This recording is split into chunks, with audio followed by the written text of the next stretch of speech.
Hello everyone and welcome back to the Vakas Tech. So guys, in this short video I'm going to show you after update iOS 26.4 my iPhone 13 has been stuck on Apple logo.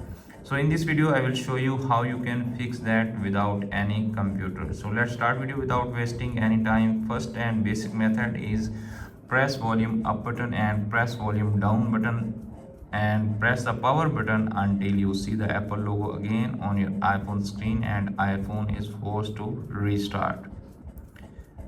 It will take some time, just press and hold it.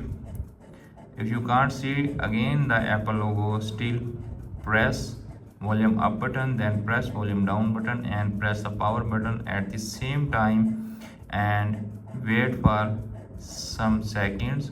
As you can see, iPhone now showing passcode. Just enter passcode and your iPhone has been successfully activated after update iOS 26.4.